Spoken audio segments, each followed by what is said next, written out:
Fala pessoal, tudo bem com vocês? Satisfação imensa estar aqui novamente para darmos sequência nesse último tema do módulo de expansão da consciência. Tema pelo nome Postura de Canal e que a gente retoma hoje, dia 20 de junho de 2026, num sabadão abençoado, 7 horas da noite. Então, como sempre, começo aqui agradecendo a Deus, agradecendo aos mentores pela proteção, pela inspiração, pelo trabalho que fazemos em conjunto, aqui compartilhando, né, através, eu me colocando aqui na linha de frente desse trabalho para compartilhar o máximo possível do conhecimento sobre esse assunto, obviamente amparado ali pelas inspirações espirituais. Dessa maneira eu vou crescendo junto do trabalho e entregando o melhor que há em mim para vocês. Então espero que a gente tenha uma aula com bastante clareza, com bastante elucidações, principalmente retomando aqui a partir do princípio da descrença, que foi que a gente viu na aula passada. Então, pessoal, o princípio da descrença, antes de entrar no ponto dele, só fazendo aqui uma rápida revisão com vocês, né? A gente vive uma sociedade que está um tanto quanto complicada hoje. A sociedade, ela está, não vou falar dividida, mas ela está separada em dois grandes nichos de paradigma. A grande maioria seguindo pelo paradigma newtoniano cartesiano, que é um paradigma reducionista. O que significa isso? Significa que a visão de mundo, o jeito de encarar a vida, o jeito de encontrar as respostas e as soluções, o jeito de entender ali como as coisas estão encaixadas, é através de uma visão de mundo desconectada, onde tudo e todos estão desconectados. É a visão partícula. Cada elemento ali individual, cada elemento ali é um ponto isolado da realidade, né? Uma pequena maioria tem despertado para a visão de mundo do paradigma quântico que a gente trouxe, né? Que é uma visão integrativista, que significa que o jeito de encarar as coisas, causa, consequência, entender os problemas e as soluções é através de um modelo de visão na qual tudo e todos estão integrados. Isso tem gerado alguns grandes problemas para nós, porque nós temos diferentes líderes, diferentes referências em diversos setores. Então, se eu falar na questão filosófica, religiosa, política, econômica, social, cultural, relacionada com saúde, relacionado com o meio científico, dentre inúmeras outras coisas. Então, nós temos ali líderes e referências que nós trazemos para nós como sendo autoridades. Então, aquela autoridade que vai trazer uma verdade para mim e eu vou absorver aquela verdade, né, para dentro do meu paradigma, ou seja, eu vou acreditar essa pessoa, eu coloco fé naquilo que ela está trazendo e por isso mesmo eu acabo sendo orientado pelos valores, condições e diretrizes que ela traz, seja no meio religioso, seja no meio filosófico, seja em qualquer meio que for, né? Desde questões médicas, de saúde, questões ali nutricionais, terapêuticas, etc. O ponto é, essa pessoa, ela está dentro de uma visão do paradigma newtoniano cartesiano ou do paradigma quântico? Por que eu pergunto isso? Porque o nosso olhar em sociedade não foi treinado para poder observar os resultados. Nós simplesmente fomos treinados, né, a crer, a estar convicto de que alguns caminhos eles são mais relevantes, eles fazem mais sentido, por ter os fundamentos apropriados com a base que a gente carrega, que a gente aprendeu no seio familiar ou em qualquer outro lugar. Não é assim? Mas a gente não questiona os resultados. Então a gente tem aquele líder religioso, seja um padre, um papa, seja um místico, um guru ou um líder do templo, a gente tem ele como uma autoridade e a gente segue ali as diretrizes que ele traz. Mas a gente para questionar se essas diretrizes estão nos colocando em sintonia com Deus, no sentido de gerar os resultados que a essência de Deus traz dentro daquilo que a gente aprendeu, né? que a essência de Deus traz como resultado obrigatório? Se a gente entender, se a gente observar Deus com seus atributos, né? De amor incondicional, né? Benevolência, misericórdia e etc. Ação e etc. A gente vai ver, então, que impera a vida resultados como prosperidade, saúde, abundância, amor, alegria, né? Satisfação, realização. Então, não é à toa que grandes líderes, grandes avatares encarnaram aqui, desceram à Terra para poder falar de um tema que é comum entre eles, que é a autorrealização. Capacidade minha de realizar aqui na vida, fazendo o que eu faço.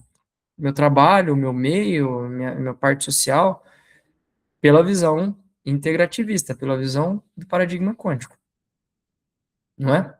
Então a gente não questiona, ó, essas diretrizes que esse líder, que esse pastor, que esse padre, que esse guru, que essa pessoa está me trazendo, está me levando a manifestar resultados em consonância,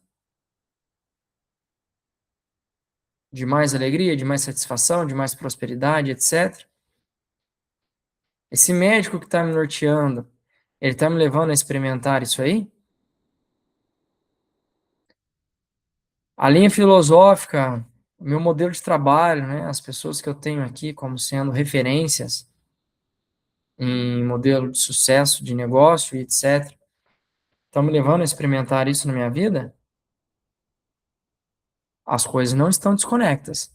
Se você está fazendo esse módulo e você chegou até agora, a visão de mundo aqui é uma visão de mundo integrativa, holística. Eu não posso, de repente, estar no meu trabalho ali e estar trazendo um modelo de sucesso simplesmente como prosperidade financeira. Eu tenho que analisar perdas e ganhos. O que eu estou perdendo? Eu estou perdendo saúde para alcançar a prosperidade financeira? Eu estou perdendo desequilíbrio emocional? Eu estou perdendo uma família? Qual é o preço que eu estou pagando para conquistar aquilo?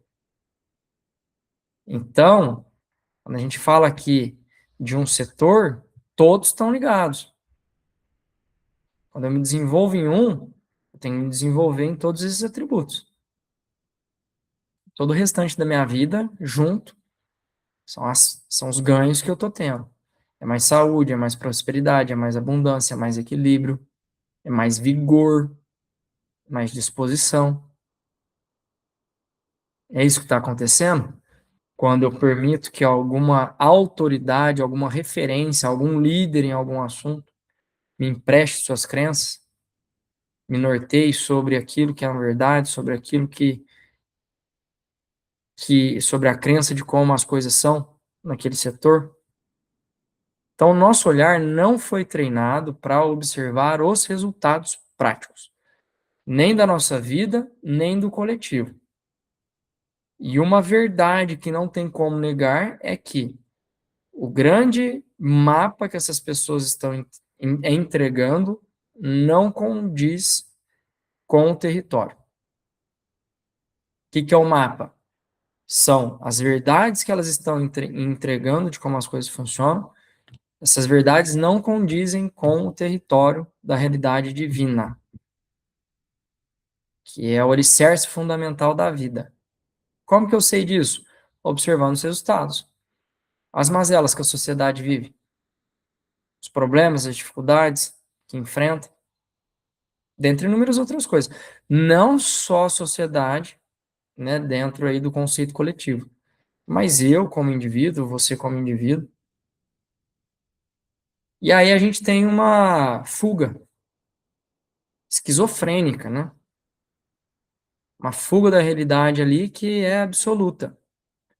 Ah, porque o ser humano, né? A gente se conforta. Porque o ser humano é imperfeito, porque nós somos falhos, então vamos vivendo, convivendo e aceitando tudo isso. Ora bolas. Será? Então eu te convido a pensar a respeito disso dentro do primeiro passo do programa, que é o princípio da descrença. O princípio da descrença é uma das proposições fundamentais da conscienciologia, um convite ao pesquisador motivado a examinar criticamente qualquer fato ou ideia, incluindo os próprios construtos conscienciológicos, e verificá-los diretamente por meio da experimentação pessoal. Então, não estou falando para ninguém ter um líder, né, uma autoridade religiosa ali para nortear a vida dela. Não estou falando para ninguém ter ali um líder, uma referência espiritual, em relação à saúde, em relação a questões econômicas, profissionais, né, qualquer referência que a gente tem relacionada com família e etc. Não estou falando nada disso. Estou falando que em cada setor desse aí, a gente tem que avaliar, a gente tem que treinar o nosso olhar para avaliar os resultados. Então, quando eu pego ali nas questões, né, a gente já viu isso em aulas anteriores. Quando a gente fala da parte profissional, quando a gente fala ali da parte familiar, quando a gente fala ali da parte de saúde, quando a gente fala da parte intelectual, espiritual, dentre outros setores, como são esses resultados que eu estou obtendo? Eles estão assim, ó, crescendo, estou experimentando resultados melhores, relacionais melhores em todos os setores, estou me dando bem melhor com as pessoas, melhorando meu convívio em família, no ambiente profissional, na sociedade como um todo, estou experimentando, né, uma condição íntima, emocional, mental, mais harmoniosa, mais luminosa na família, para gerar impactos positivos, na parte profissional, para gerar impactos positivos, consequentemente, isso repercutirá na minha saúde também, para gerar impactos positivos. É assim? Tudo isso aí tem me motivado, tudo isso aí tem me gerado mais alegria.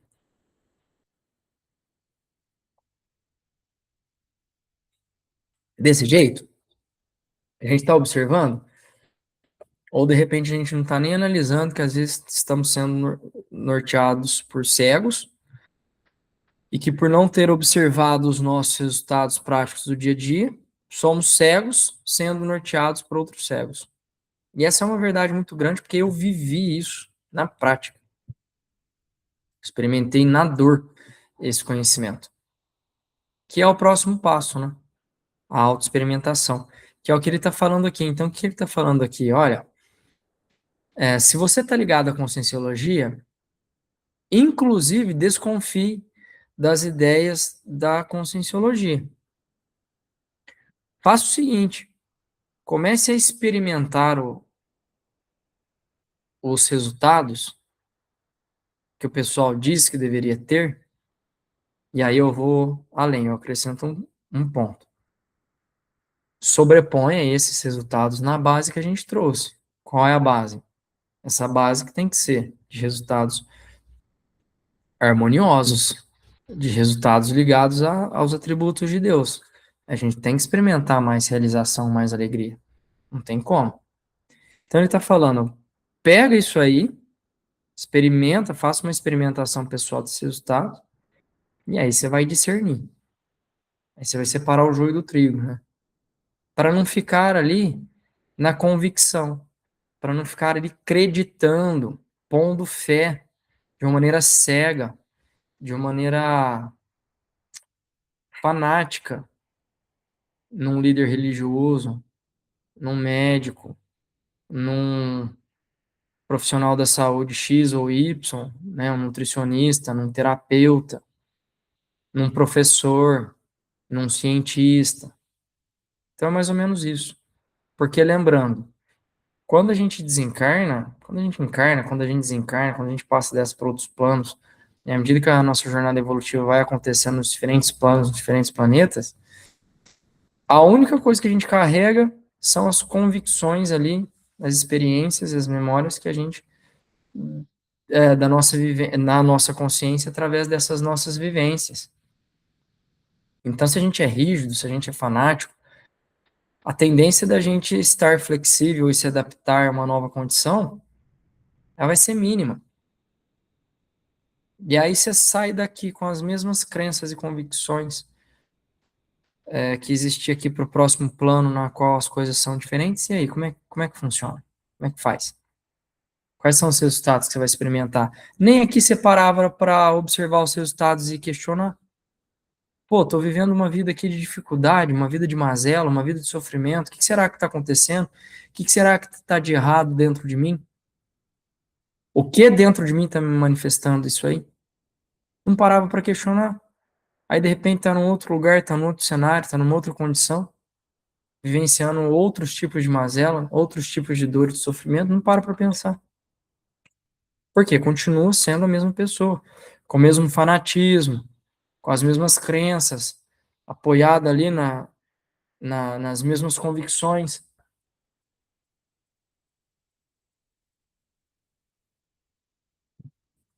Então, não é assim que as coisas poderiam funcionar ou deveriam quando nós buscamos a jornada evolutiva lúcida, consciente.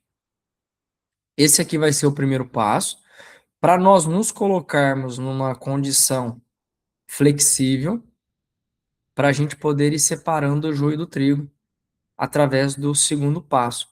Qual que é o segundo passo? Vamos dar o slide aqui. É a autopesquisa.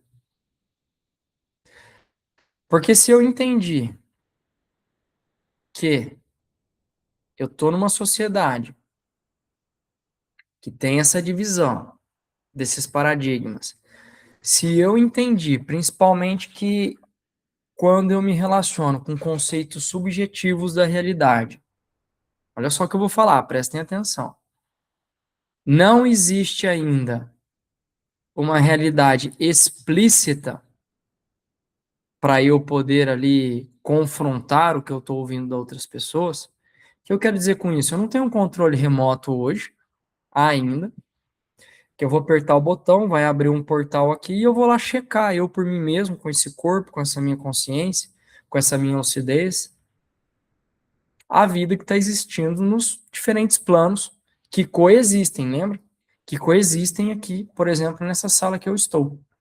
Ainda não tem esse controle para poder checar, falar, não, pera lá, o pessoal está falando aqui que existe um tal de umbral grosso, médio, fino, está falando que a vida, né, em cada camada desse umbral acontece assim, assim, assado, que eu vou encontrar pessoas, né, ou seja, consciências ali, que estão nessas condições íntimas, e outras consciências dominadoras que têm esse perfil de mentalidade, ambientes assim, assim, assado. Tem gente que chama isso aí de purgatório, tem gente que chama isso aí de inferno, tem gente que fala que as coisas que não tem nada a ver uma coisa com outra, que inferno é uma coisa, purgatório é outra, que umbral é isso, tem essa questão de céu ligado, tem gente que fala que quando desencarna a gente não recebe mais contato, tem gente que fala que não, que depois de desencarnado a gente continua ainda interferindo um no outro, então que história que é essa? Essa é a vida subjetiva. Tem gente falando aí o tempo todo que está ligado com consciências extraterrestres de altíssima patente, então todo mundo iluminado, todo mundo sabendo mais que todo mundo, passando um monte de mensagem aí. E aí? O que será que faz sentido? O que será que não faz sentido? Porque no meio do caminho tem um efeito manada. Depois que uma verdade é repetida inúmeras vezes depois que uma mentira, desculpa. Depois que uma mentira é repetida inúmeras vezes, ininterruptamente, por uma pessoa, por um grupo de pessoas, essa mentira passa a ser uma verdade para os cegos, né? Que estão ali no efeito manada, seguindo sem estar atento a esse espaço que eu estou falando, a criticidade e etc. Pessoas que não se apoiam, né? Que por estarem na zona de conforto, não se apoiam no estudo dos tratados, os tratados base. Para eu ter essa aula aqui com vocês, olha só que eu trouxe. Olha a grossura do livro. O livro da Nancy, Estado Vibracional, Mentes Informadas, do Hélio Couto, Dicionários da Luz, do Chico Xavier,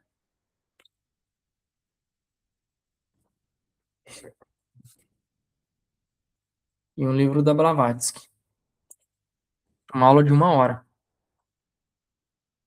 Estou cavando na raiz, estou cavando na base para trazer informações aqui para vocês. Mas no mundo que a gente vive, as pessoas querem o resultado sem pagar o preço, o mérito, né, de construir a jornada que vai levar a esse resultado. Aí a coisa fica complicada. Querem ter a musculatura, mas não querem pagar o preço para desenvolver a musculatura no corpo, por exemplo. Querem abrir o parapsiquismo, mas não querem desenvolver a musculatura energética nem passar pelos trabalhos que amplificam o parapsiquismo. Querem construir um império financeiro, mas não querem ali absorver, né, ou desenvolver seu conceito intelectual e nem ao menos refletir a respeito das condições íntimas que estão levando a resultados diferentes. Então as pessoas estão paradas, como diz o Hélio, né, estacionadas ali e pelo tamanho da zona de conforto, as coisas estão complicadas. Voltando ao ponto, a autopesquisa, ela vai ser o segundo passo. Porque se eu entendi, né, que o mundo está dessa maneira, dois paradigmas, pessoas diferentes falando das mesmas coisas, eu não tenho condições de uma maneira rápida verificar tudo isso, porque exige tempo. Para eu experimentar todo o processo, exige tempo, dedicação. Quanto tempo que gasta para ler um livro desse, para ler o outro livro? Quanto tempo que gasta para eu abrir o meu parapsiquismo? Dedicação, empenho, estudo, né, disciplina, comprometimento. Qual é o esforço, dedicação, tempo e energia despendida para eu poder passar por algumas experiências e compreender por mim mesmo, né? Se aquilo que as autoridades estão dizendo em relação ao assunto faz sentido. Então, muitas pessoas não estão dispostas a pagar esse preço. Mas lembrem-se, enquanto isso não acontece, enquanto esses resultados eles não são manifestados na nossa vida, a gente pode discernir, usar o discernimento, observando o resultado e questionando, tá? Então vamos lá. A autopesquisa, ó, ela vai falar o que é o quê? A autoexperimentação, ou seja, a vivência direta dos fenômenos subjetivos. Fenômenos subjetivos, que é tudo isso que eu falei, porque a gente ainda está tateando essa realidade, a gente está desbravando essa realidade. O véu ainda, por mais que esteja fino, ele ainda existe. Ele não está literalmente rasgado para a gente interagir 100% do tempo, ou quando a gente quiser, né, com os diferentes planos, e entender por nós mesmos a verdade da vida espiritual. Então não é assim que funciona. E muitas vezes a gente pega emprestado crenças erradas a respeito disso, a respeito da vida, a respeito da família, e a gente acaba em sociedade experimentando as mazelas que a gente vive, individual ou coletivo. Então, estou falando aqui, essa ferramenta, né, ela vai trazer a autoexperimentação, ela vai trazer a vivência direta dos fenômenos subjetivos com o intuito de investigá-los. Aqui no livro dela, para quem tem esse livro, no final dele, que é o estado vibracional, tem um glossário. Na página 429 do meu, né, que é a terceira edição, ele tem aqui no meio da página assim, ó, autopesquisa. Processo investigativo no qual a consciência pesquisadora estuda a si própria através de metodologia específica. Então vamos parar. Eu tenho que querer isso em primeiro lugar. E é difícil, e é chato, envolve comprometimento, e eu tenho que ter uma metodologia, eu tenho que entender os avanços, eu tenho que medir, tenho que criar ali uma estrutura para que aconteça. Não pode ser ao léu. E não pode ser de maneira, hoje eu faço, amanhã eu não faço, quando eu estou bem eu dou conta, eu continuo. Entende a dedicação? Então, uma metodologia específica, ou seja, o pesquisador é também o objeto pesquisado.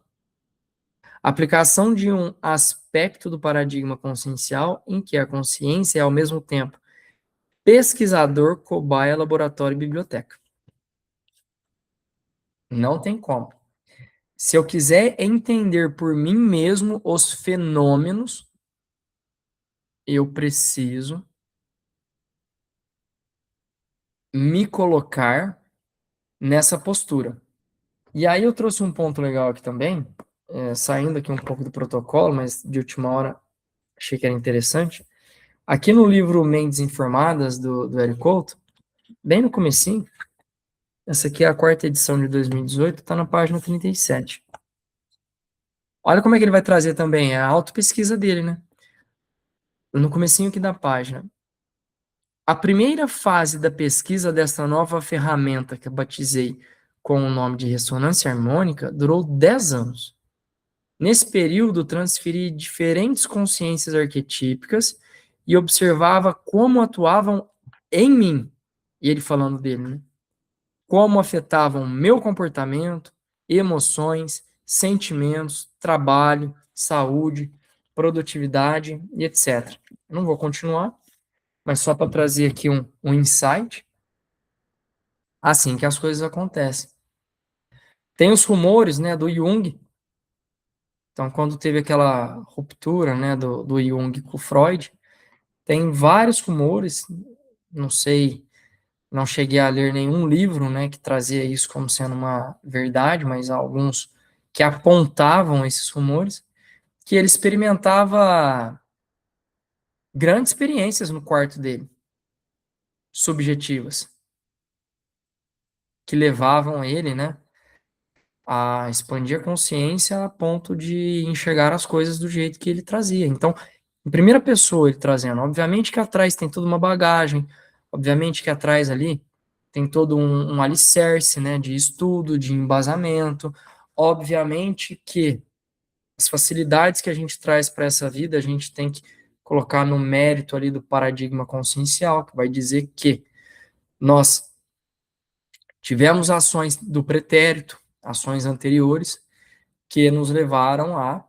galgar alguns comportamentos virtuosos, algumas habilidades virtuosas, e por isso mesmo a gente experimenta delas nessa encarnação, como sendo facilidades ou dons. Não é assim que uma pessoa ela encarna e a gente vai falar, nossa, olha só, ela tem um dom para música, ela tem um dom artístico, ela tem um dom aqui, por exemplo, do estudo, uma facilidade em entender as coisas, uma memória admirável, não é assim? Então, tudo isso são méritos de ações pretéritas que nós desenvolvemos por nossas escolhas. Então, tem esses rumores a respeito do Jung, né? Ele tem esses méritos do pretérito, trouxe uma facilidade para ele vir aqui, experimentar isso aí. Do Tesla, a mesma coisa. Não tem os rumores do Tesla, das experiências que ele tinha. Algumas entrevistas ele até comentava alguma coisa assim, deixava nas entrelinhas, né? Osho também deixava bastante coisa nas entrelinhas. Não é assim? Autopesquisa. Esse pessoal é tudo autopesquisador. Tudo vivenciou muitos dos fenômenos subjetivos e por isso eles traziam a realidade deles. Nesse ponto, lembrem-se sempre, nós ainda somos relativos, a nossa consciência ela ainda é relativa. E o relativo entender o absoluto é algo de se questionar. Por isso que muitas vezes nós temos ali visões similares, né? Não necessariamente coincididas, mas visões muito similares desses diferentes líderes que trouxeram a sua própria experiência. O Hélio Couto traz a experiência dele em primeira pessoa, o Osho trazia a experiência dele em primeira pessoa, Tesla, né, o Jung, dentre inúmeros outros. A Nancy, com as vivências práticas dela, subjetivas. E aí, quando você começa a contrapor tudo isso aí, a sobrepor, a gente percebe que tem muito nexo. Mas, e aí eu estou usando único e exclusivamente o discernimento para falar isso aí. Mas e quando a pessoa está na zona de conforto e não estuda esses tratados e vai se norteando pelas pessoas, por todos esses que têm vaidade espiritual, por todos esses que buscam reconhecimento, que ainda não têm essa condição, né, de maturidade espiritual para entender as vivências que têm passado, que são vivências parciais, e aí é um relativo imaturo, tentando falar do absoluto, conduzindo ali uma manada. Quanto que vai desconfiar? É complicado. Para falar um pouquinho disso aí, da seriedade dessa questão da autopesquisa, eu vou trazer para vocês aqui um livro a respeito da Blavatsky. Deixa eu ver aqui, ó. Para entender Blavatsky, nome do livro. Um livro, não sei como é que lê o nome desse autor, Jamil Salom, Jamil Salom Jr. Deve ser alguma coisa assim. E aí eu trouxe aqui, ó, página 202, eu vou começar. Olha que legal isso aqui. E eu tô trazendo só para abrir, chamar a atenção de vocês, abrir a criticidade de vocês, para começar a pensar a respeito desse tema com mais carinho, com mais atenção. Ó, então ele traz aqui no livro um, um relato que está, né, uma citação que está no livro do Blavatsky, que chama A Chave para a Teosofia. E aí ele trouxe essa citação das páginas 340, 342, tá? Um livro de 2000, de edição de 2023. Então, A Chave para a Teosofia. E aí essa citação traz assim: quanto aos nossos melhores teosofistas, também eles, neste caso, prefeririam que os nomes dos mestres jamais tivessem sido associados de algum modo aos nossos livros. Grandes são as profanações a que os nomes de dois dos mestres têm sido submetidos. É difícil encontrar um médium que não afirme tê-los visto. Toda sociedade fraudulenta com fins comerciais guiada, agora afirma ser guiada e dirigida por mestres frequentemente considerados muito superiores aos nossos. Numerosos e graves são os pecados daqueles que o fazem essas reivindicações, movidos pelo desejo de lucro, por vaidade ou uma mediunidade irresponsável. E aí, 3 pontinhos que vida que segue. O que ela estava falando aqui? Ela estava falando que em determinado momento, né, ela resolveu abrir um pouco ali dos mestres que guiavam ela, mestres que trabalham no anonimato, e não deu muito bem porque a sociedade nossa não está preparada para essas coisas. Uma vez que a vaidade espiritual impera muito forte, uma vez que a gente tem ainda um ego imaturo, né, não iluminado, buscando reconhecimento, dentre outras coisas, esses assuntos ficam complicados, porque as pessoas elas vão acabar distorcendo, né, um potencial que elas têm a favor desse ego, para construir os resultados que esse ego tem buscado. Então ela falou assim, poxa, a gente foi jogar o nome dessa turma, né, de 2 mentores que nos auxiliam e agora todo mundo diz estar com esses mestres, com esses mentores. E aí eu vou seguir para a página 203, né, agora já não é uma citação, mas é o próprio autor escrevendo, e aí o trecho fala o seguinte: os mestres, vocês vão entender o que eu estou querendo dizer, os mestres da grande loja branca que comissionaram Blavatsky eram seres vivos que atingiram seu elevado grau de evolução após um longo processo de aperfeiçoamento, seguindo os passos de seus predecessores. Estes, por sua vez, preservaram um vasto acervo de sabedoria que remonta a eras ancestrais e permanece acessíveis àqueles que se mostram prontos. Embora existam mestres em corpos espirituais, sua atuação direta no plano da matéria é limitada, exigindo, portanto, a exigência de uma hierarquia terrena. Mestres desencarnados só podem ser contatados espiritualmente por discípulos que, através da comunhão silenciosa e elevação interior, aprenderam a alcançá-los. Eles não se manifestam por meio de obsessões, canalizações ou sessões mediúnicas. Todos os mestres legítimos, encarnados ou desencarnados, integram a grande loja branca. Os mestres encarnados seguem regras rigorosas de sigilo e anonimato, salvo quando assumem missões públicas em ciclos preciosos, como no caso de avatares e instrutores de povos. E aí, pulando um pedaço, ele continua assim. Quanto ao contato com os mestres, Blavatsky enfatizou que tal conexão ocorre quando os próprios mestres a consideram adequada e o discípulo está pronto.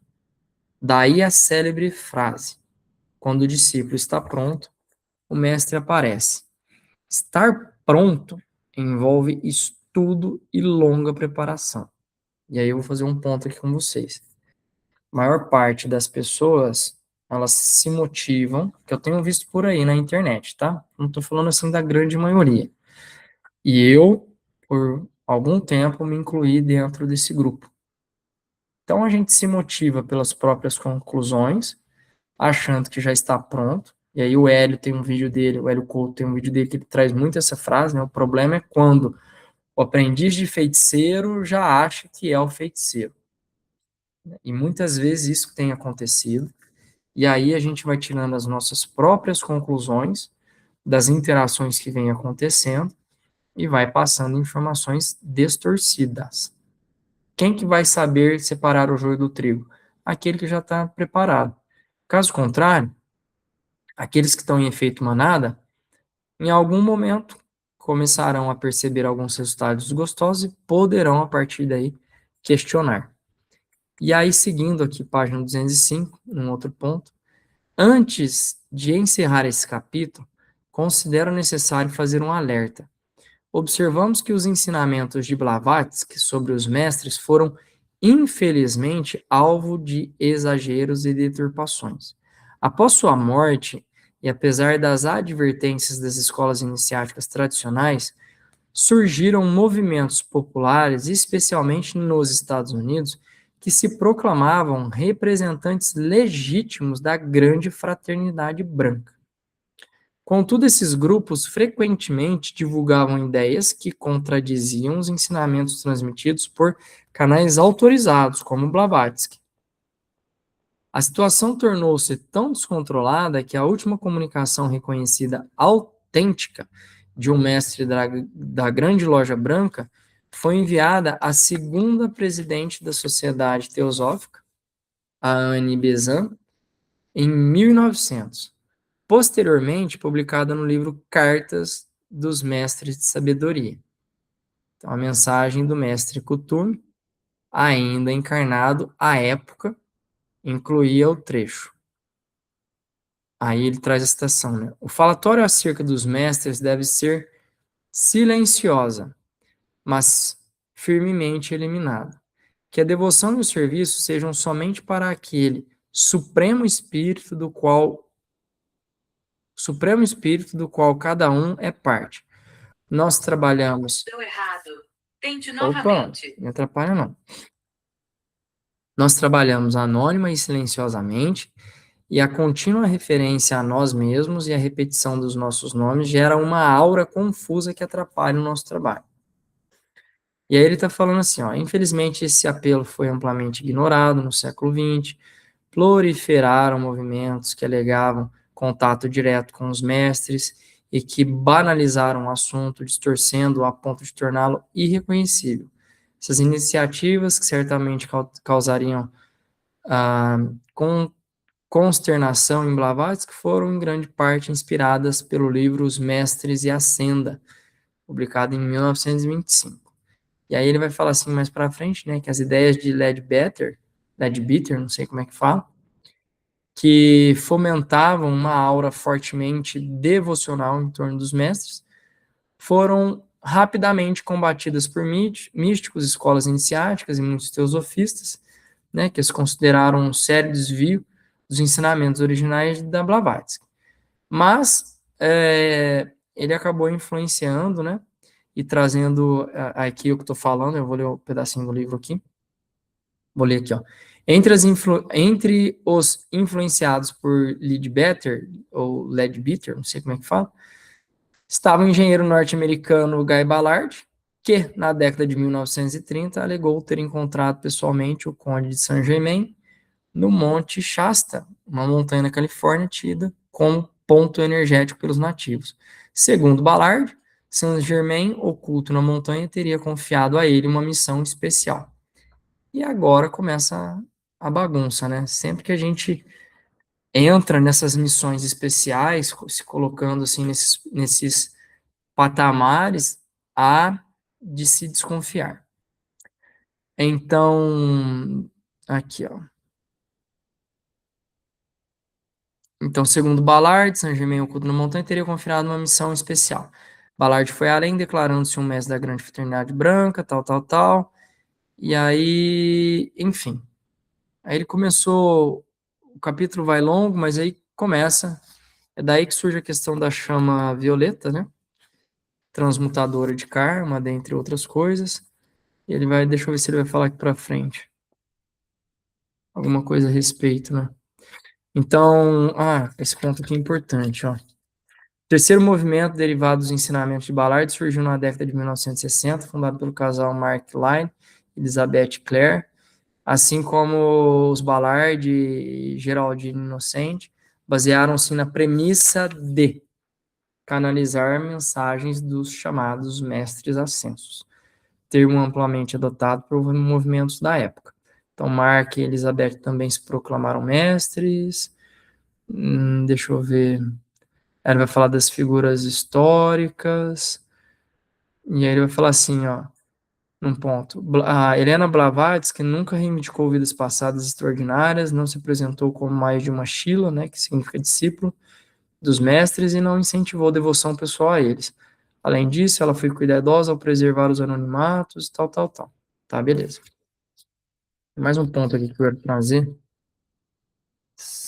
para fechar aqui o assunto. 200 aqui, ó. Embora carregada de caridade e benevolência, as mensagens atribuídas aos mestres da grande fraternidade branca pelos movimentos devocionais modernos diferem profundamente dos ensinamentos do esoterismo e do ocultismo clássicos, das escolas iniciáticas tradicionais e das intrusões transmitidas por Blavatsky. Também contrastam com as mensagens autênticas dos mestres Kutumi e Moria, enviadas no século XIX a Blavatsky e a teósofos como Sinet, hoje publicados. Muitos desses movimentos modernos também produziram livros atribuídos a Saint-Germain, glorificando a chama violeta e apresentando conteúdos marcados por forte devoção. Esse texto se aproxima mais de litanias devocionais do que de um conteúdo sólido e coerente com a tradição iniciática. Uma comparação entre as mensagens canalizadas atribuídas ao mestre Kutumi e as mensagens autênticas dele, enviadas antes do surgimento desses movimentos, revelam um contraste gritante. A diferença é tamanha que, à primeira vista, parece inconcebível que sejam do mesmo autor, sugerindo que o mestre teria, hipoteticamente, perdido a lucidez ou regredido espiritualmente, o que, evidentemente, não é o caso. Então, deixa eu ver se tem mais algum ponto aqui. Aqui, ó. Para compreender a diferença, o leitor pode recorrer às obras teosóficas, a diferença entre tudo isso, né? Ao que se tem agora, que é o neocontemporâneo, e é a base original, né? Ele está falando, para compreender a diferença, o leitor pode recorrer às obras teosóficas que trazem a mensagem genuína dos mestres, como cartas dos Mahatmas, que em inglês vai chamar Mahatmas Letters, se eu não me engano, tá? Cartas dos Mahatmas, da Sinet, compiladas por A.T. Baker. E Cartas dos Mestres de Sabedoria, organizadas pelo teosofista hindu Ginarajadasa. Não sei falar isso aqui, não. Ambas as coletâneas contêm correspondência recebidas no início do movimento teosófico, especialmente de Kutumi e Moria, figuras centrais na tradição esotérica. Tá, vamos lá. Vamos virar a chave para um outro assunto. Pessoal, olha só. Eu trouxe isso aqui só para reforçar, né? Quem está aí internet afora, estudando, pesquisando, certamente já ouviu falar da Grande Fraternidade Branca ou certamente irá em algum momento se deparar com a Grande Fraternidade Branca. Então, eu sei exatamente o que o pessoal traz aí sobre a Grande Fraternidade Branca, não vou entrar aqui no ponto. Vocês, se não sabem, vão escutar e vão entender. E aqui ele está trazendo uma dissonância, uma divergência em relação ao que se tem hoje de relatos por aí, e ao que se tem da base original. Inclusive, no livro, ele traz o início dessa dissonância, né? O início dessa divergência. O que faz sentido ou o que não faz sentido não é o ponto aqui. Estou falando para vocês, enquanto a autopesquisa não revela uma experiência direta para vocês, o uso do discernimento é a ferramenta mais poderosa, só que ele exige o estudo. E se vocês forem estudar, estudem os tratados, estudem as bases, sempre. Vão na base original, deem peso, relevância aos tratados originais, aos canais originais de cada tema, de cada lado, de cada ideologia, de cada linha. Porque eu sempre vou repetir isso aí. Uma coisa é Jesus passando o entendimento dele sobre a realidade, outra coisa é esse movimento todo, né, que foi criado em cima do que entenderam da realidade que Jesus trouxe. Uma coisa é Buda expressando a realidade dele, trazendo para nós ali a experiência em primeiro grau, a experiência direta. Outra coisa é tudo que foi criado em cima do que entenderam sobre o que Buda falou.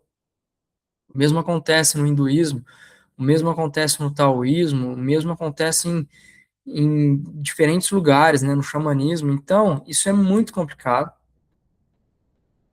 Tratem com atenção.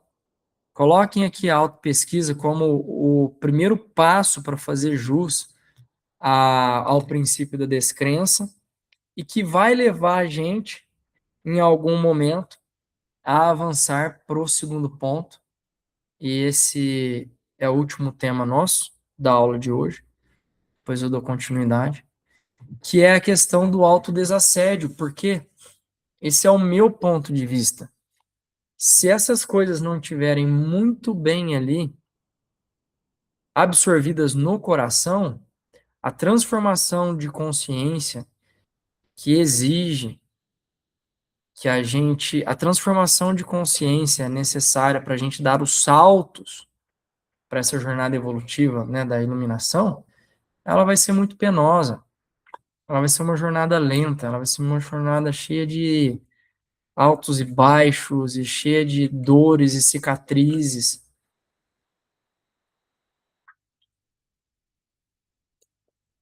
bem como cheia de desilusões.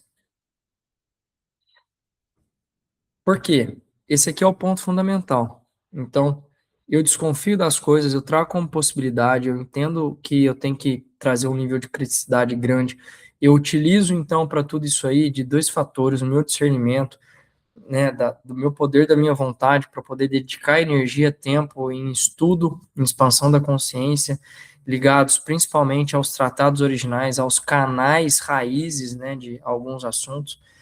Enquanto isso, eu vou me fortalecendo energeticamente, eu vou me fortalecendo intimamente, eu vou me dedicando para poder experimentar a realidade que eles trazem, entender por mim mesmo, né, esse mundo subjetivo, através das possibilidades que o parapsiquismo traz, dentre outras coisas, para poder separar o joio do trigo em algum momento por mim mesmo e, ligado isso à minha jornada evolutiva, eu tenho que ir trabalhando a questão do autodesassédio, porque sem o autodesassédio, a minha autopesquisa poderá ficar comprometida. Então, uma coisa está ligada na outra. Não tem como separar. E aí, o autodesassédio, esse é o ponto-chave. É onde as pessoas estagnam, é onde as pessoas se corrompem, sem saber. Autocorrupção. É onde a vaidade espiritual pega, é onde que o feiticeiro, o aprendiz de feiticeiro já acha que é feiticeiro, é onde que o discípulo já acha que é mestre, é onde que o joio e o trigo não estão separados. Há uma bagunça, né, uma fantasia da realidade. Então vamos lá, entrar nesse tema, que agora esse tema aqui, para mim, é o principal. É o mais difícil, do meu ponto de vista, das pessoas assimilarem. De tudo que a gente já falou. Porque aqui exige uma transformação profunda. É aqui que vai exigir uma postura mais elevada, um comprometimento mais forte para alcançar os resultados. E a grande maioria, o Google está perguntando se eu ainda estou aqui. Estou aqui. a grande maioria ainda não está disposta a pagar esse preço. Vocês vão entender o que eu vou dizer agora, ó. Autodesassédio. A opção, então ela já começa trazendo aqui, ó. Opção pelo autoassédio é a decisão do consciente lúcida. O que é consciente lúcida? É a consciência. Consciência intrafísica aqui. Nós encarnados. Lúcida, por que lúcida? Porque ela está numa jornada já que está sendo construída a partir de escolhas lúcidas. Então, eu decidi entrar nessa jornada, eu decidi me reformar, eu decidi por algumas coisas, eu decidi buscar conhecimento, eu decidi. Então, é uma escolha lúcida, né? Então, a opção pelo autodesassédio é a decisão de nós, de uma maneira lúcida, em posicionar-se e transpor as pressões assediadoras intra e extrafísicas, intrafísicas aqui dessa realidade, nós com outras pessoas, nós com o ambiente, nós em sociedade, quando essas pressões chegam, né, de todos os lados, dentro da família, fora da família, dentro do trabalho, fora do trabalho, questões de saúde, etc. Então, transpor essas pressões intrafísicas e extrafísicas, que vão chegar a partir de consciências de todos os tipos, né, desencarnadas ou consciências às vezes que nem passaram aqui pelo planeta, pela encarnação, desculpa, constituindo esse o primeiro passo capaz de impulsionar as ações higienizantes da própria psicosfera. Ações higienizantes, aquelas ações que vão fazer uma asepsia do nosso padrão mental, do nosso padrão emocional, que vão nos condicionar a uma postura íntima equilibrada, capaz aqui, ó, na questão da... Eu fui pro lado também emocional, mas ele está trazendo só aqui na própria psicosfera, né? No núcleo mental, na parte psíquica. Propiciadoras de clareza mental necessária para a determinação nos atos de auto e hétero desassediadores. Então, vou falar sobre isso aqui. Vamos entrar Então, essa frase foi tirada da Adriana Lopes, né? Da Tertúlia, 2009. Tertúlia, que está ligada à Conscienciologia, lá da iniciativa que o Valdo Vieira trouxe, no IIPC, tá?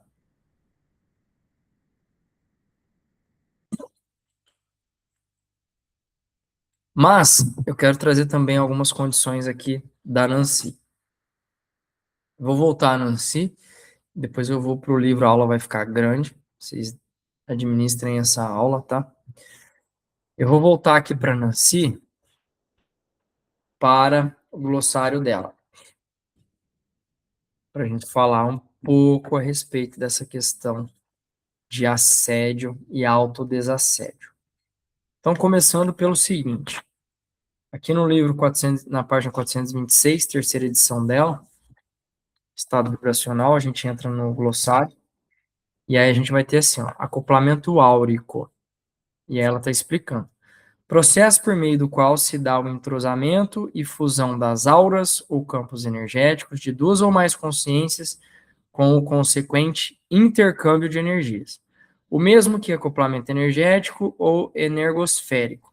É o resultado de suficiente similaridade no padrão energético informacional entre os envolvidos. Pode acontecer espontaneamente ou intencionalmente. Acoplamento voluntário técnico. Então, aqui ela já está trazendo um ponto. De maneira consciente ou de maneira inconsciente, né, espontânea ou intencional, duas auras se acoplam quando elas têm o mesmo padrão. Esse mesmo padrão, né, uma similaridade energético-informacional. E aí, nesse ponto, a transferência de energias. Então, dependendo da minha condição íntima, meu estado que eu vou abrir portas trocando em miúdos. Estou abrindo portas para consciências desequilibradas se acoplarem em mim, fomentando mais ainda dentro do meu íntimo condições mentais e emocionais desequilibradas, desarranjando até as minhas energias, condicionando os meus chakras a limitações e deformações. Gente, é assim. Então, tudo começa no nosso interior, a autorresponsabilidade, fundamental agora a autorresponsabilidade. para parar com aquela baboseira que se vê por aí nos centros espíritas. Não estou falando dos trabalhadores, dos bons trabalhadores maduros que estão nos centros espíritas, ou nos centros de Umbanda, ou qualquer outro meio. Mas estou falando do quê? Das pessoas que vão buscar por um milagre, tirando o empoderamento pessoal de si e sempre colocando a justificativa ou vitimismo em algo externo. Ah, então meu problema são esses assediadores, são esses obsessores, é sempre obsessor, é sempre obsessor. E é uma contra-transferência que elas fazem. Então vamos parar com isso aí, vamos voltar aqui, olhar com carinho. Eu abri porta.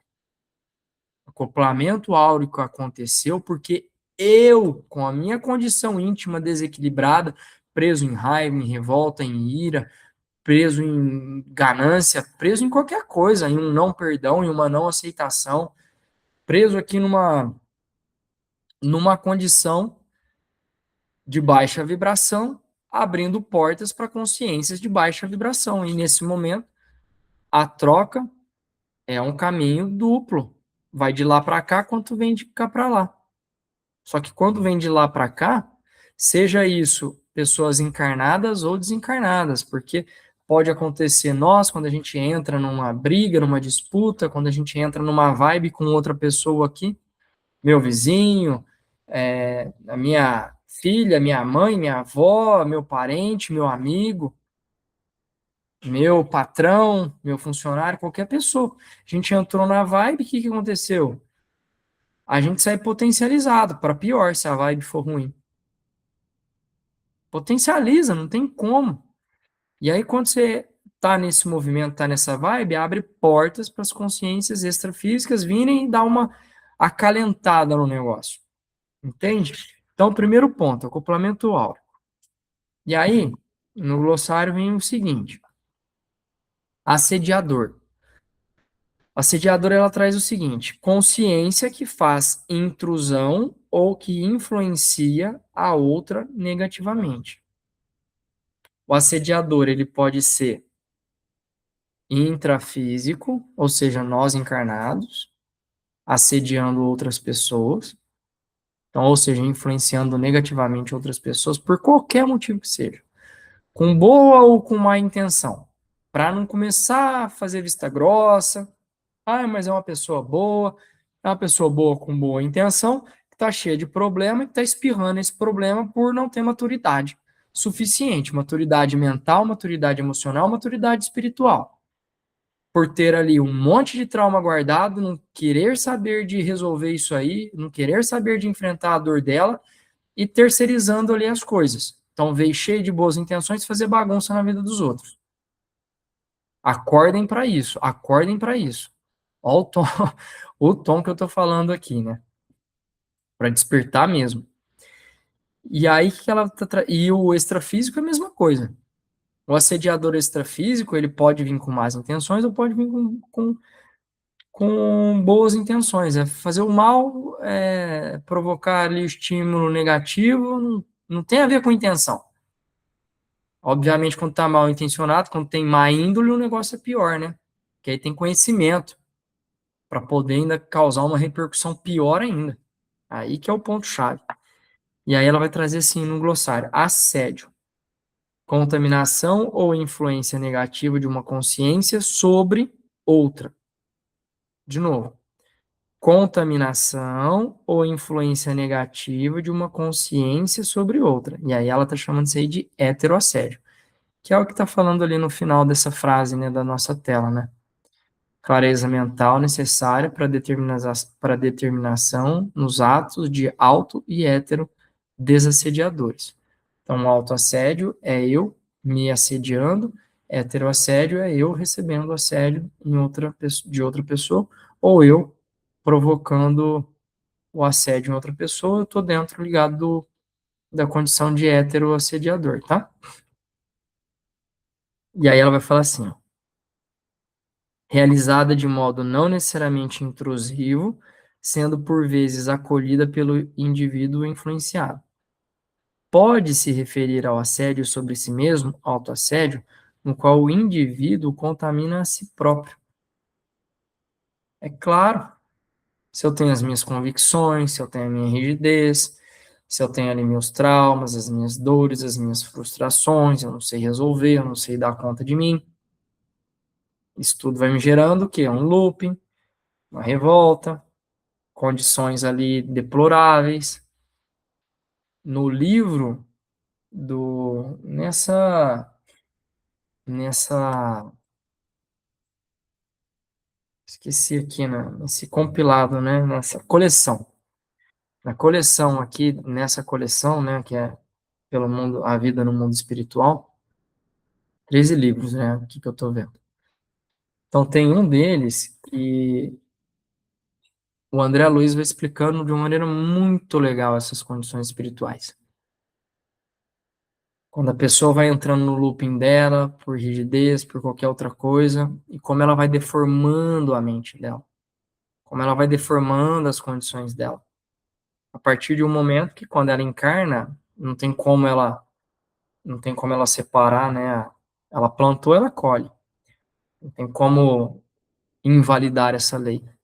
Até o momento que isso aí, numa encarnação, leva ela a manifestar padrões aqui deploráveis. Não vou abrir essa caixa agora, mas fiquem cientes disso. Isso vai estar no livro, deixa eu ver, no livro 5, No Mundo Maior. E aí ela traz assim, ó, assimilação energético-informacional, tudo ligado ao tema. Reprodução em si das condições multiveiculares e íntimas de outra consciência, captadas através da sua energia. Então, de novo, reprodução em si das condições multiveiculares e íntimas de outra consciência, captadas através da sua energia. Lembra que tudo está trocando? Então, eu assimilei alguma condição informacional de uma outra consciência através dos meus veículos e passo a perceber isso aí, tá? Resultado da recepção de energia, na maioria das vezes, inconsciente e involuntária, a qual se dá com profundidade de penetração na interface energética e cuja natureza energética inevitavelmente transporta padrão informacional, ou seja, pensênios, que pode levar o indivíduo receptor a sentir as condições existentes na consciência de quem a energia foi absorvida. Então, trocando em miúdos, às vezes a gente percebe ali o que a outra pessoa está sentindo, está passando e etc. por esse tipo de processo. Melhorar meu áudio aqui. Os sintomas assimilados, olha, sintomas, tá? Não são as causas. Os sintomas assimilados às informações impregnadas na energia podem ser provenientes de quaisquer dos veículos, permitindo, portanto, a captação de padrões de emoções, de pensamentos, de sensações físicas ou de processos energéticos vivenciados pela consciência transmissora. Quando da recepção de energia proveniente, por exemplo, de um objeto impregnado energeticamente, pode ocorrer a assimilação da matriz informacional da consciência, cujas energias o impregnaram. Olha só. Acoplamento áurico, no acoplamento áurico, a troca de informação. Essa troca de informação pode estimular a gente a se vitalizar, a se equilibrar, a se melhorar em condição, ou o contrário. Nessa troca, pode ser que aconteça uma assimilação, e essa assimilação pode ser que a gente perceba condições patológicas, né, mas dentro a gente percebe a informação, a gente percebe a sensação que a pessoa está passando, a gente percebe uma série de fatores. Se a gente não tem consciência, se a gente não tem maturidade, a gente vai perceber, a gente vai achar que tudo isso é nosso e a gente vai trazer para nós como sendo nós mesmos. Mas não é uma patologia, é uma informação, ao ponto de que isso pode nos prejudicar. Se a pessoa está passando por uma dor, se a pessoa está passando ali por um looping, né, de emocional, etc., aquilo vem me amplificando, porque eu estou percebendo que é aquela realidade também, e pior, estou achando que é minha, quando eu assimilo. Então, tem que desenvolver, tem que ter uma postura de empoderamento pessoal, de autorresponsabilidade, desenvolver musculatura energética, para entender que se eu assimilei, eu desassimilo, tá? Tem uma aula gravada na playlist do estudo desse livro, né, do estado vibracional, em que eu comento muito a respeito disso. Então, se você se interessa por esse tema, te convido aqui aí nessa playlist para poder saber mais, se aprofundar mais um pouco a respeito desses assuntos. E aí ela vai entrar no ponto-chave, perdão, que é o autoassédio. Então, o que que ela traz no glossário como sendo autoassédio? Expressão comumente utilizada para se referir ao processo característico da pessoa que afeta negativamente a si mesma, ou seja, se contamina com pensamentos obsessivos ou patológicos originados ou fomentados por si própria. Muitas vezes a pessoa está querendo terceirizar a responsabilidade, mas é ela mesma que é o problema. Ela é o problema da vida dela. Autoempoderamento e autorresponsabilidade vai fazer com que essas máscaras, com que esses véus caiam da, da pessoa, para ela enxergar de maneira nua e crua que ela é o problema da vida dela. Condição mental, condição emocional, paradigma dela, tudo aquilo que a gente viu. Agora, falando desse assunto assim, vocês conseguem começar a entender a coesão? Poxa, se a gente falou da sociedade do jeito que ela está, se a gente está falando dessas condições, sociedade, né, dividida aí por esses pontos de vista e esses paradigmas, e esse monte de superstição, de loucura, de esquizofrenia religiosa, dentre outras coisas, e a gente está ali à mercê de tudo isso, sendo norteado por autoridades que muitas vezes nos levam a resultados deploráveis, né, em diversos setores da nossa vida. A gente entendeu que tem que ter uma postura para poder ir separando isso aí, se a gente quer evoluir lucidamente. A gente entendeu que, na maior parte aqui das vezes, o problema está em mim, com tudo isso que eu estou absorvendo das pessoas, com todas essas verdades que eu estou absorvendo, desses ditos líderes, né, que eu trago como autoridade. Então, muitas vezes, é essa reforma íntima que precisa ser feita. Por isso que eu falei que o autodesassédio ele é muito complicado. Porque muitas vezes as convicções minhas, elas não são dessa vida, simplesmente dessa encarnação. Eu já venho com convicções de longa data. E isso está muito intrínseco em mim, essas convicções, de como as coisas funcionam, das realidades. O André Luiz não tem um monte de fala dele nos livros, inclusive nos vídeos que eles estão fazendo, né, a respeito aí dessa coleção. Não mostra um monte de vezes, né, a pessoa está lá, desencarnou e aí? Mudou a consciência dela? Não, não mudou a consciência dela. Não lembro em qual dos livros agora que ele vai falar, eu acho que é no primeiro livro, né, que é o Mãos de Luz. Deixa eu ver se é Mãos de Luz mesmo, primeiro livro. Nosso Lar. Confundi, Mãos de Luz tem nada a ver com isso aqui. Então, no primeiro livro do Nosso Lar, que ele vai falar daquela mulher lá que desencarnou na época dos escravos, aqui no Brasil, e estava na lama do umbral, passando por um monte de problema, e revoltada. Revoltada porque ela pagou o dízimo para a igreja, porque ela comprou o pedacinho do céu, né? Deu para o padre lá um monte de dinheiro para comprar o pedacinho do céu. Não estava achando o céu e ainda estava convicta de que tudo que ela acreditava estava coerente. Foram falar para ela, né? Na hora que ela foi buscar ali uma solução, que ela foi buscar por amparo, foram questionar ela: escuta, mas e os escravos?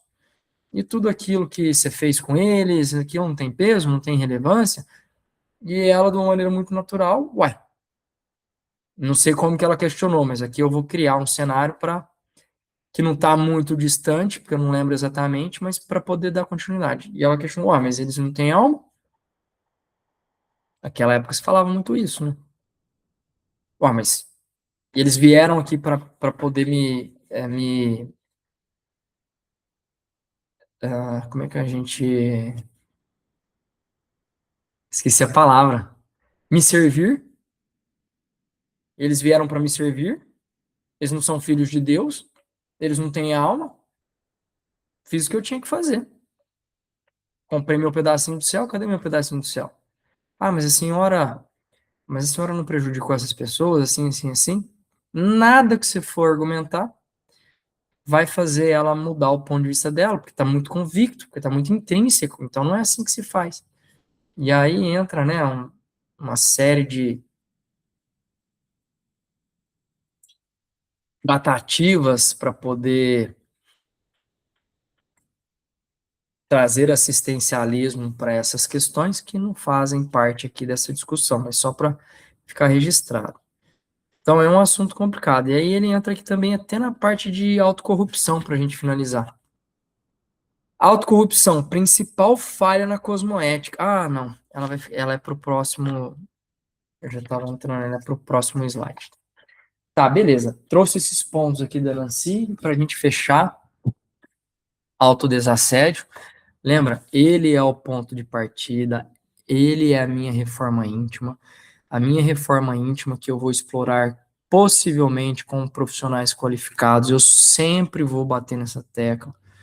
Profissionais qualificados que vão me trazer um caminho seguro, que vão me trazer ali um ambiente protetivo, seguro, para eu poder abrir essas feridas, para eu ir fechando essas portas que me colocam de uma maneira vulnerável, para que essas energias intrusivas, essas informações intrusivas, seja do plano da fisicalidade ou dos planos extrafísicos, possam me influenciar num looping negativo, num looping ali de deturpação, de desalinhamento, desequilíbrio mental, desequilíbrio emocional. Mas eu preciso investigar isso aí, não posso esperar que as coisas caiam do céu, ou, essa vida eu vou fazer o que dá, e vou seguir na minha vidinha, e eu só quero estudar, e olha a zona de conforto. Eu só quero estudar, só quero ser aceito, só quero estar ali, continuar do meu jeito. E quantas vezes eu ouço isso? O pessoal desmerece essa busca, porque exige dedicação. No inconsciente delas, elas não querem ver o que está lá, de maneira. Não entendem sobre isso e não querem entender, dentre outras coisas, mas estão no movimento. Estão no movimento, achando que só aquilo basta, achando que só um estudo de final de semana basta. Falei muito isso com vocês nas aulas, em algumas aulas anteriores. E aí eu vou entrar agora no ponto mais importante. Porque aqui vai ficar escancarada a realidade. Aqui não tem como, depois de você ouvir isso aqui, não tem como não se posicionar. E a gente começa página 308. Ó, então qual é o livro? Missionários da Luz, que eu vou entrar, tá? É o livro do André Luiz, psicografado pelo Chico Xavier, na página 308, ele está no tema obsessão. E aí ele fala o seguinte, ó. O obsidiado, porém, acima de médium de energias perturbadas, é quase sempre um enfermo, representante de uma legião de doentes invisíveis ao olhar humano. Então já está falando, o obsidiado, ele é um doente, ele está em desequilíbrio, ele tem condições ali lastimáveis, tem que buscar olhar para isso aí. Então se eu estou sendo obsidiado, não adianta eu terceirizar. Falar assim, a responsabilidade do obsessor. Cara, o que tá na tua condição íntima? O que você tá fazendo? Como é que tá a tua vida na família, no seio familiar? Como é que tá a tua realização, tua frustração, tuas lamúrias? O que não tá dando certo? Por que não tá dando certo? O que tá faltando? Busca alguém para te ajudar a olhar para isso aí, a enxergar. Porque você tá enfermo. Eu tô enfermo em alguns pontos. Você tá enfermo em outros pontos. A sociedade nossa tá enferma. Então não adianta continuar no mesmo caminho, trilhando as mesmas coisas, porque a gente vai ter os mesmos resultados. E aí ele fala outro ponto aqui, ó. Eles, por enquanto, não podem ver senão o ato presente do drama multissecular de cada um. Não ponderam que obsediado e obsessor são duas almas a chegarem de muito longe, extremamente ligadas nas perturbações que lhes são peculiares. Então, o obsessor, ele tá falando, ele não caiu à toa na tua vida, ele não é de agora uma ligação, algumas vezes pode até ser, mas a maior parte das vezes tem ali um efeito kármico, tem alguma questão, algum acontecimento, algum caos, não se coloque numa postura de vítima, traga o empoderamento para si. Olha, eu fiz alguma coisa, não estou lembrado, não sei o que aconteceu, tá tudo bem. Mas estou colhendo algo que eu plantei no meu pretérito, no meu passado. Não foi assim no filme do Divaldo Franco? Ele não contou a história lá do cara que, se eu não me engano, que era o irmão dele. E aí teve um problema danado, não lembro como é que foi, mas foram 400 anos de perseguição, mais ou menos, até que a mãe, a mãe do pretérito, né, que foi a mãe do Divaldo e a mãe desse cara, teve que encarnar. O Divaldo Franco teve que acolher essa criança que foi largada, que foi abandonada. Ele teve que adotar essa criança. O obsediador dele viu que era a mãe dele querida, que o Divaldo ele não queria nem saber, era uma perseguição danada. Atrapalhava de todos os jeitos, tentava atrapalhar sempre que podia, causar constrangimento, causar prejuízos e etc. Quando ele viu o Divaldo acolhendo a mãe dele, a mãe que ele tanto amava, protegendo ela, tutorando ela, acolhendo com todo o amor e carinho, rompeu-se o elo. Aí ele viu e falou assim, não, de verdade, Divaldo, você me prejudicou no passado, muito, achei que todas as tuas falas, elas não eram tudo isso que você está falando, mas agora você mostrou tua ação, teu coração, vamos largar a mão disso aí, meu jeito de falar. Mas tem a ligação do pretérito. E aí eu trago aqui para vocês mais um ponto, ó. Não se trata de proteção, mas de esforço próprio. O obsidiado, além de enfermo, representante de outros enfermos, quase sempre é também uma criatura repleta de torturantes problemas espirituais.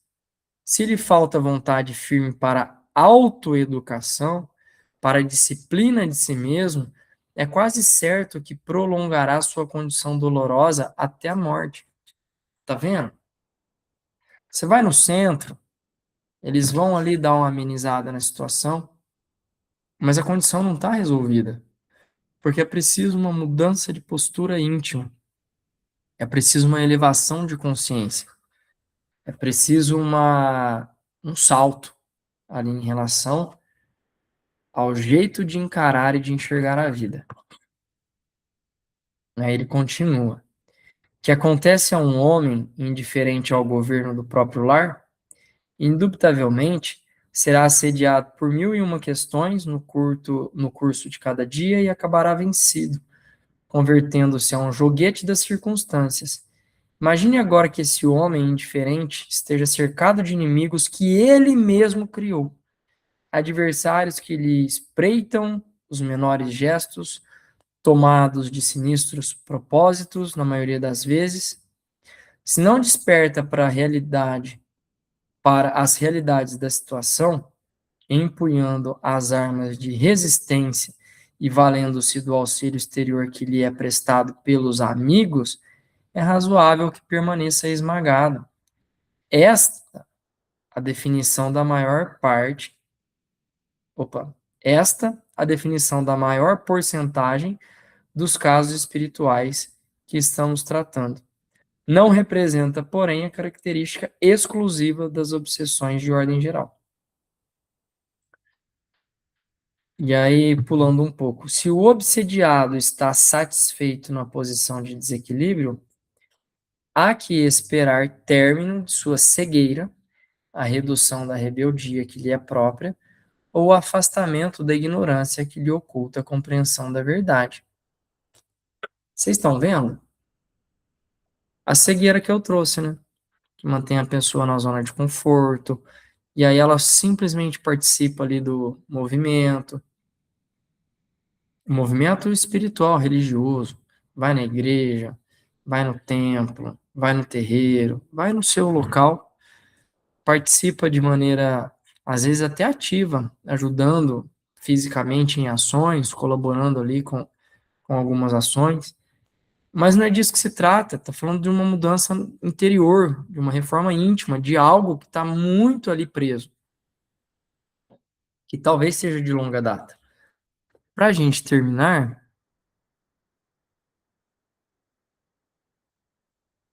ó, Olha aqui o que ele traz como sendo autorresponsabilidade. Olha que legal. O que a pessoa deveria fazer quando é assim? Porque é a lei da colheita, ela está colhendo o que ela plantou, mesmo que não lembre. A jovem que me referi está procurando a restauração das forças psíquicas por si mesma. Tem lutado incessantemente contra as investidas de entidades malignas, mobilizando todos os recursos de que dispõe no campo da prece, do autodomínio, da meditação. Não está esperando o milagre da cura sem esforço e, não obstante, terrivelmente perseguida por seres inferiores, vem aproveitando toda espécie de ajuda que os amigos do nosso plano projetam em seu círculo pessoal. A diferença, pois, entre ela e os outros é a de que, empregando as próprias energias, entrará, embora vagarosamente, em contato com a nossa corrente auxiliadora, ao passo que os demais continuarão, ao que tudo faz crer, na impassibilidade dos que abandonam voluntariamente a luta edificante. Gente, não tem milagre, não tem como. É uma escolha, lembra? Olha aqui, ó. Olha o que ele está falando aqui. A opção pelo autodesassédio, a opção. Essa opção é uma decisão, eu tenho que decidir. E quando eu decido, eu faço acontecer, eu pago o preço. Quero ganhar mais dinheiro, estou decidido a ganhar mais dinheiro, o que, que eu vou fazer? Eu vou fazer uma renda extra aos sábados e domingos, no meu momento de descanso, por exemplo, eu vou fazer um segundo turno. É uma decisão. Então eu decidi, eu pago o preço, eu vou e faço. Eu vou e faço. Eu vou me desassediar, é uma opção, eu tenho que pagar o preço, é o que ele está falando. Ah, mas é difícil no começo? Claro que é difícil. Eu tenho que enfrentar um monte de questões pessoais ali que já estão condicionadas a comportamentos, ao jeito de pensar e etc.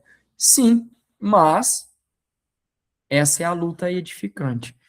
E aí, nossa, eu coloquei mais umas coisas aqui, mas a aula já está muito grande, eu não sei se eu vou dar conta de ler. Página 320. Deixa eu ver o que tem no 320.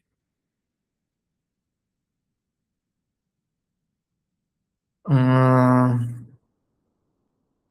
estamos aqui numa escola espiritual. O doutrinador humano encarrega-se de transmitir as lições. Você pode registrar, porém, que para ensinar com êxito não basta conhecer as matérias do aprendizado e ministrá-las. Antes de tudo, é preciso senti-las e viver-lhes a substancialidade no coração. O homem que apregoa o bem deve praticá-lo, se não deseja que as suas palavras sejam carregadas pelo vento como simples eco de um tambor vazio. O companheiro que ensina a virtude, vivendo-lhe as grandezas em si mesmo, tem o verbo carregado de magnetismo positivo, estabelecendo edificações espirituais nas almas que o ouvem. Sem a característica, a doutrinação quase sempre é vã. Arrematando aqui o ponto que eu estava falando, né? E aí, mais outro trecho aqui rapidinho. 324, transformação íntima. Repare no serviço de fraternidade legítima. Não temos o milagre das transformações repentinas, nem a promoção imediata aos planos mais elevados do que se demoram no campo inferior. A tarefa é de sementeira, de cuidado, persistência e vigilância. Não se quebram grilhões de muitos séculos em um instante, nem se edifica uma cidade em um dia. É indispensável desgastar as algemas do mal com perseverança e praticar o bem com ânimo evangélico. Concluindo aqui, né, tudo que a gente estava falando. E aí vai para a página 326. Vamos ver se arremata mesmo. Que deseja você? É certo que devemos trabalhar tanto quanto esteja ao nosso alcance, pelo bem do próximo. Todavia, não podemos exonerar os nossos semelhantes das obrigações contraídas. O servo fiel não é aquele que chora ao contemplar as desventuras alheias, nem o que as observa de modo impassível a protesto de não interferir no labor da justiça. O sentimentalismo doentio e a frieza correta não edificam o bem. O bom trabalhador é o que ajuda sem fugir ao equilíbrio necessário. construindo todo o trabalho benéfico que esteja ao seu alcance, consciente do seu esforço, consciente de que o seu esforço traduz a vontade divina. Assim eu encerro a parte do André Luiz e concluo com uma frase do Hélio Couto, aqui no finalzinho.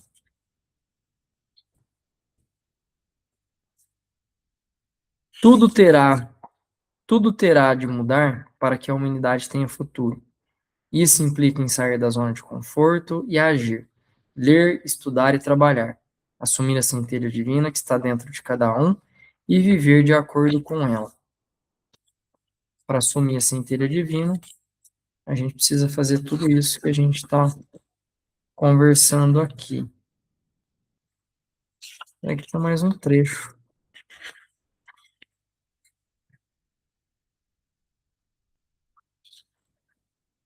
Vou ficar por isso. Pessoal, a aula ficou grande. Espero que vocês tirem bastante proveito. Espero que essa questão tenha ficado mais do que clara. A dificuldade do autodesassédio ser a ordem do dia das pessoas, por não ser a escolha prioritária que cada um faz.